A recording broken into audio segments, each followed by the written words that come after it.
तो आज के क्लास में आप लोग का स्वागत है। तो आज हम लोग इस क्लास में करेंगे संस्कृत का ऑब्जेक्टिव प्रश्न। इस वीडियो में पूरे संस्कृत का निचोड़ प्रश्न करेंगे क्लास 10th का, ठीक है। तो चलिए हम लोग करते हैं आज का मोस्ट वीवीआई ऑब्जेक्टिव प्रश्न। चलिए तो फिर यहाँ पे देखिए पहला नंबर प्रश्न दिया गया, क्या करा कि किसकी जय होती है। क्या करा प्रश्न कि किसकी जय होती है। और आप लोग का आंसर पता होगा तो आप लोग जल्दी जल्दी से कमेंट करते चलिएगा। कमेंट करने से क्या होगा कि आप लोग को प्रश्न अच्छे से रिवीजन होगा और याद होगा, ठीक है। क्या क्या करा कि किसकी जय होती है, सत्य के कि असत्य के कि क्रोध के कि मोह के। बताइए तो जो जय होती है वह सत्य को होती है, हमेशा किसकी जय होती है, सत्य के। तो यहाँ पे क्या होगा इस प्रश्न का right answer option number A. और आप लोग इस वीडियो में पूरे अंत तक बने रहिएगा क्योंकि इस वीडियो में पूरे निचोड़ प्रश्न करवाएंगे संस्कृत का जो बोर्ड एग्जाम से रिलेटेड है, ठीक है। बोर्ड एग्जाम में आने की संभावना भी है और यहीं से आएगा बोर्ड एग्जाम में भी, ठीक है। इसमें से जरूर 30 से 35 प्रश्न बोर्ड एग्जाम में आएंगे, ठीक है। इसमें टोटल 50 प्रश्न करवाएंगे, तो वीडियो को पूरे अंत तक देखिएगा। क्या करा यहाँ पे प्रश्न कि मंगलम पाठ के रचनाकार कौन है। क्या करा प्रश्न कि मंगलम पाठ के रचनाकार कौन है। बताइए तो मंगलम पाठ के रचनाकार कौन है। महात्मा विदुर हैं कि महर्षि वाल्मीकि हैं कि महर्षि वेद व्यास हैं कि कालिदास हैं। जल्दी से बताइए मंगलम पाठ के लेखक कौन है। जो मंगलम पाठ के जो रचनाकार हैं वह है महर्षि वेद व्यास हैं। कौन है, महर्षि वेद व्यास। तो यहाँ पे क्या होगा इस प्रश्न का राइट आंसर ऑप्शन नंबर सी।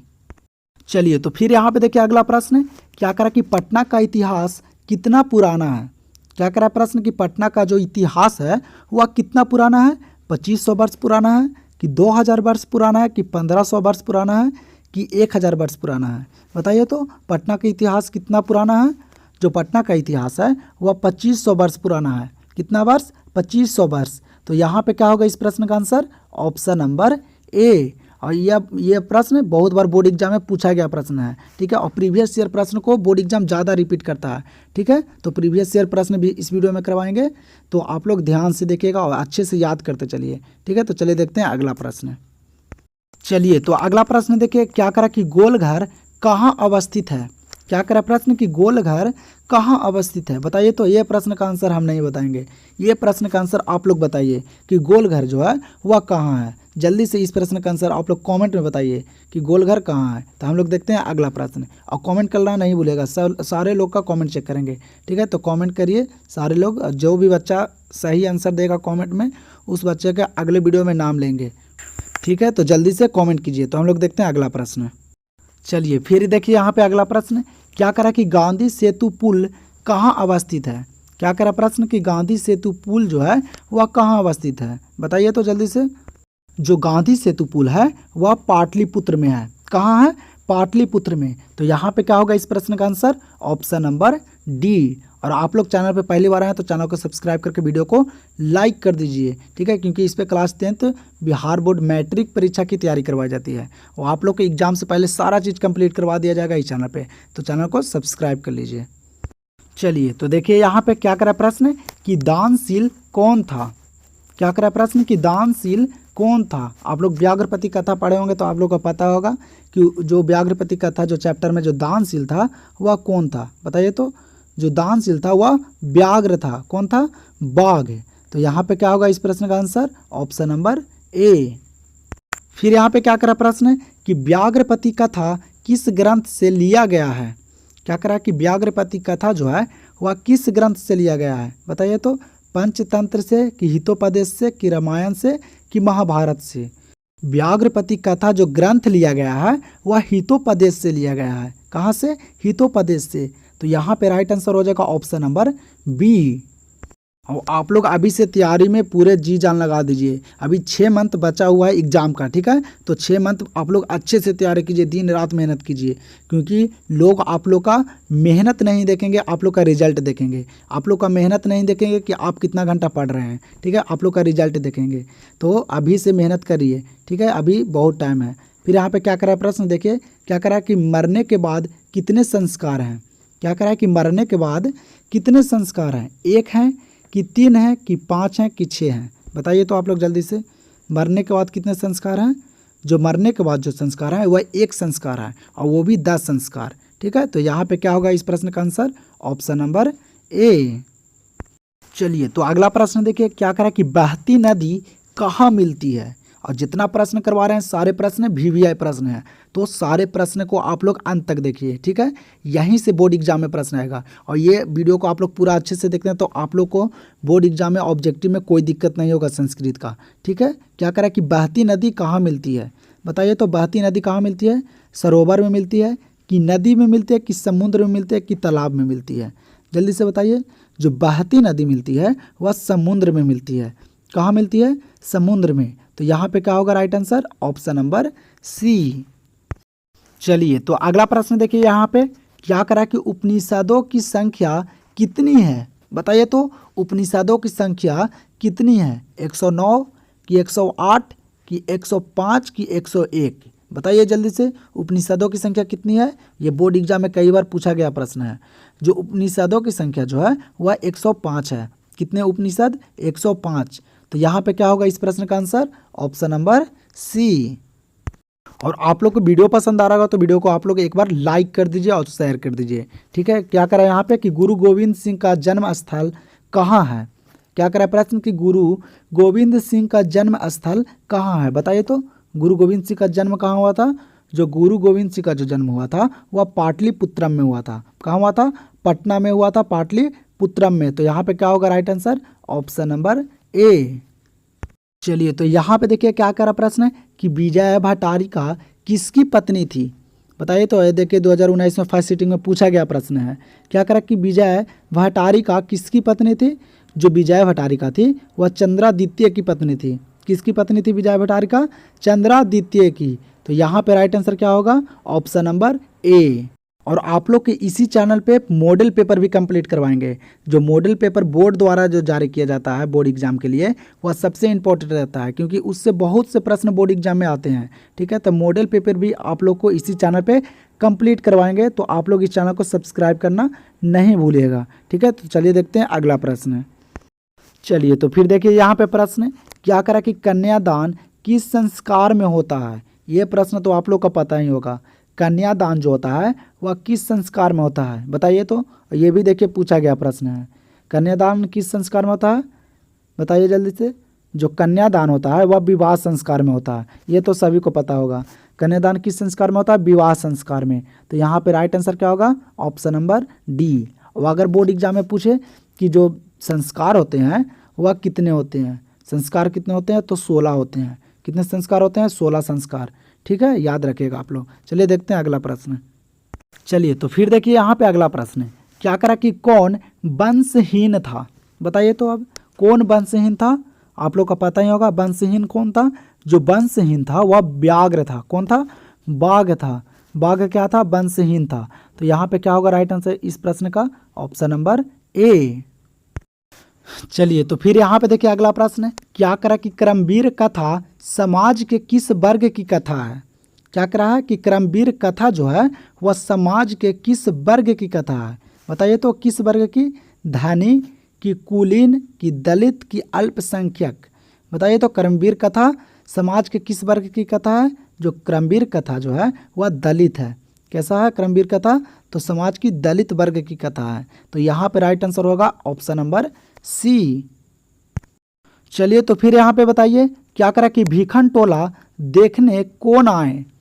क्या करा कि भीखन टोला देखने कौन आए, बताइए। तो भीखन टोला देखने कौन आए थे, शिक्षक आए थे कि राजनेता आए थे कि छात्र आए थे, बताइए। तो जो भीखन टोला देखने आए थे वह शिक्षक आए थे। कौन आए थे, शिक्षक। तो यहाँ पे क्या होगा right answer, option number A. चलिए तो फिर देखिए यहाँ पे अगला प्रश्न क्या करा कि भारतीय दर्शन का मूल तत्व किसे माना जाता है। क्या करा कि भारतीय दर्शन का मूल तत्व किसे माना जाता है, बताइए। तो शांति का कि अशांति को कि बैर को कि अबैर को, बताइए। भारतीय दर्शन का मूल तत्व किसे माना जाता है। जो भारतीय दर्शन का जो मूल तत्व माना जाता है वह शांति को माना जाता है। किसको, शांति को। तो यहाँ पे क्या होगा right answer, option number A. और वीडियो में आप लोग लास्ट तक बने रहिए। आप लोग अगर इस वीडियो को पूरा देखते हैं तो आप लोग को संस्कृत का ऑब्जेक्टिव कहीं नहीं जाने वाला, ठीक है। बोर्ड एग्जाम में एकदम अच्छे मार्क्स लाइएगा आप लोग, ठीक है। चलिए देखते हैं अगला प्रश्न। तो चलिए ध्यान दीजिए इधर क्या करा कि मेगास्थनीज पटना किसका समय में आया था। यहाँ पे देखिए मिस प्रिंटिंग हो गया यहाँ पे। यहाँ पे होगा मेगास्थनीज पटना, ठीक है, पटेना हो गया है। क्या होता है यहाँ पे कि मेगास्थनीज पटना किसके समय में आए थे, बताइए तो। मेगास्थनीज पटना किसके समय में आए थे? जो मेगास्थनीज आए थे पटना वह चंद्रगुप्त मौर्य के समय में आए थे। किसके समय में? चंद्रगुप्त मौर्य के समय में। तो यहाँ पे राइट आंसर हो जाएगा ऑप्शन नंबर सी। चलिए तो ध्यान दीजिए, यहाँ पे क्या करा कि गंडक देवी का समय क्या है। देखिए ये भी 2018 में फर्स्ट सिटिंग में पूछा गया प्रश्न है। गंडक देवी का समय क्या था, बताइए तो जल्दी से। 14वीं सदी था कि 8वीं सदी था कि 9वीं सदी था कि 12वीं सदी था, बताइए। गंडक देवी का समय क्या था? जो गंडक देवी का समय था वह 14वीं सदी था। क्या? 14वीं सदी। तो यहाँ पे राइट आंसर क्या हो जाएगा इस प्रश्न का? Option number A. चलिए तो देखिए यहाँ पे क्या करा कि पथिक किसके द्वारा मारा और खाया गया, बताइए तो। पथिक जो पंडित था वह किसके द्वारा मारा और खाया गया? बूढ़े बाघ द्वारा कि भेड़िया द्वारा कि बाघ द्वारा कि सिंह द्वारा, बताइए तो। यहाँ पे आप लोग बहुत से बच्चे होंगे वो गलत मार के आ जाएंगे। क्या मार के आ जाएंगे? बाघ द्वारा। क्या मार के आ जाएंगे? बाघ। लेकिन बाघ द्वारा गलत हो जाएगा। पथिक किसके द्वारा मारा गया था? तो बूढ़े बाघ द्वारा। कैसा बाघ था? बूढ़े बाघ का था वो, ठीक ना। वो जवान बाघ रहता तो पथिक को उतना मतलब अपना जाल में फंसा के क्यों मारता उसको, ठीक है, उसको तो डायरेक्ट मार देता। लेकिन वह जो बाघ था वह बूढ़ा था। तो पथिक किसके द्वारा मारा गया था? तो बूढ़े बाघ द्वारा। तो यहाँ पे राइट आंसर क्या होगा? Option number A. चलिए तो फिर यहाँ पे देखिए अगला प्रश्न, क्या करा कि संस्कारों को कितने भागों में बांटा गया है? क्या करा कि संस्कार को कितने भागों में बांटा गया है, बताइए तो। संस्कार को कितने भागों में बांटा गया है? संस्कार को 5 भाग में बांटा गया है। कितने भाग? 5 भाग में। तो यहाँ पे राइट आंसर क्या होगा? Option number C. ये भी देखिए 2019 में पूछा गया प्रश्न है, ठीक है। तो प्रीवियस ईयर प्रश्न भी यहाँ पे करा रहे हैं, ठीक है। तो आप लोग वीडियो को पूरे अंत तक देखिए, लास्ट तक देखिए। और आप लोग अभी तक चैनल को सब्सक्राइब नहीं किए तो चैनल को सब्सक्राइब कर लीजिए, ठीक है। चलो तो फिर यहाँ पे देखो अगला प्रश्न, क्या करा कि पुरुषों और नारियों के सहयोग से किसकी गाड़ी चलती है, बताइए तो। पुरुषों और नारियों के सहयोग से किसकी गाड़ी चलती है? देश का कि नगर का कि प्रांत का कि समाज की? आप लोग को पता होगा यहाँ पे आंसर, तो कमेंट कीजिए, ठीक है। पुरुषों और नारियों के सहयोग से जो गाड़ी चलती है वह समाज की चलती है। किसकी गाड़ी चलती है? पुरुष और नारियों के सहयोग से, तो समाज की। तो यहाँ पे राइट आंसर क्या होगा? Option number D. चलिए तो यहाँ पे देखिए अगला प्रश्न है, क्या करा कि बिहार का राजधानी नगर कौन सा है, बताइए तो। बिहार का राजधानी कौन है, बताइए जल्दी से। बिहार की राजधानी कौन है? बिहार की राजधानी इसमें कौन है, बताइए तो। जो बिहार की राजधानी है वह पाटलिपुत्रम है। कौन है बिहार की राजधानी? पाटलिपुत्रम, पटना, ठीक है। तो यहाँ पे राइट आंसर क्या होगा? Option number A. फिर यहाँ पे देखिए अगला प्रश्न, क्या करा कि काव्य मीमांसा के रचनाकार कौन है? क्या करा कि काव्य मीमांसा के रचनाकार कौन है, बताइए तो। जो काव्य मीमांसा के रचनाकार है वह है दामोदर गुप्त। कौन है? दामोदर गुप्त है काव्य मीमांसा के लेखक। तो यहाँ पे राइट आंसर क्या होगा? Option number C. चलिए तो देखिए यहाँ पे क्या करा कि दलित पुरुष का नाम क्या था? क्या करा प्रश्न कि दलित पुरुष का जो नाम था वह क्या था, बताइए तो। जो दलित पुरुष का नाम था वह राम प्रवेश राम था। क्या था नाम? राम प्रवेश राम। और यहाँ पे देखिए दोनों ऑप्शन में राम प्रवेश राम है। तो यहाँ पे राइट आंसर क्या होगा? ऑप्शन नंबर ए और बी दोनों हो जाएगा। क्या हो जाएगा? ए और बी। राम प्रवेश राम था दलित पुरुष, ठीक है। चलिए तो फिर यहाँ पे देखिए क्या करा कि अनु से छोटा कौन है? क्या करा प्रश्न कि अनु से छोटा कौन है, बताइए तो। आकाश की आत्मा कि परमात्मा कि संसार, बताइए। अनु से छोटा कौन है? जो अनु से छोटा है वह है आत्मा। अनु से छोटा क्या है? आत्मा। तो यहाँ पे राइट आंसर क्या है? Option number B. चलिए तो फिर देखिए अगला प्रश्न, क्या करा कि मंगलम पाठ में कितने मंत्र संकलित हैं, बताइए तो। मंगलम पाठ में कितने मंत्र हैं जो वह संकलित है? यहाँ पे आप लोग को ऑप्शन दिया गया है, जल्दी से बताइए। मंगलम पाठ में कितने मंत्र संकलित हैं? जो मंगलम पाठ में जो मंत्र हैं वह 5 हैं। मंगलम पाठ में कितने मंत्र संकलित हैं? तो 5 मंत्र। तो यहाँ पे राइट आंसर हो जाएगा ऑप्शन नंबर सी। चलिए तो फिर यहाँ पे देखिए क्या करा कि पाटलिपुत्र किस नदी के किनारे स्थित है, बताइए तो आप लोग। पटना जो है वह किस नदी के किनारे है? पाटलिपुत्र किस नदी के किनारे है? गंगा नदी कि यमुना नदी, कि गंडक नदी, कि कोसी नदी। तो इस प्रश्न का आंसर आप लोग कमेंट में बताइए। जल्दी से कमेंट कीजिए आप लोग कि पाटलिपुत्र किस नदी के किनारे है, ठीक है। और कमेंट के साथ अपना नाम लिख कर भी कीजिएगा, ठीक है। तो अगले वीडियो में आप लोग का नाम लेंगे, ठीक है। कौन से बच्चे पढ़ रहे हैं उससे टीचर के पता चलता है कि कौन बच्चे तैयारी कर रहे हैं, ठीक है। तो जल्दी से कमेंट कीजिए इस प्रश्न का आंसर। हम लोग देखते हैं अब अगला प्रश्न, और आप लोग कमेंट कीजिएगा तो अपना नाम जरूर लिख कर कीजिएगा, ठीक है।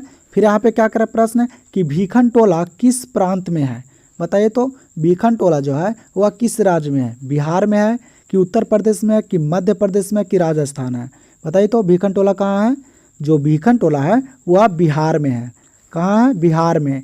तो यहाँ पे क्या होगा इस प्रश्न का right answer, option number A. चलिए तो फिर देखिए यहाँ पे अगला प्रश्न क्या करा कि प्राचीन काल में शिष्यों को क्या कहते थे। ये देखिए प्रश्न 2019 में पूछा गया प्रश्न है। क्या करा कि प्राचीन काल में शिष्यों को क्या कहते थे, बताइए। तो जो प्राचीन काल में जो शिष्य को बोला जाता था वह ब्रह्मचारी बोला जाता था। क्या बोला जाता था, ब्रह्मचारी। तो यहाँ पे राइट आंसर क्या होगा, ऑप्शन नंबर बी। और आप लोग को वीडियो पसंद आ रहा है तो वीडियो को आप लोग एक बार लाइक करके चैनल को सब्सक्राइब कर दीजिए और टेलीग्राम जाकर ज्वाइन कर लीजिए, क्योंकि यहाँ पे डिस्क्रिप्शन में टेलीग्राम का लिंक दिया गया है। जाके टेलीग्राम चैनल को ज्वाइन कर लीजिए, वहाँ पे आप लोग को PDF भी मिल जाएगा सब्जेक्टिव का, और वहाँ पे क्यूज भी करवाया जाता है, ठीक है। तो हम लोग मिलते हैं नेक्स्ट वीडियो।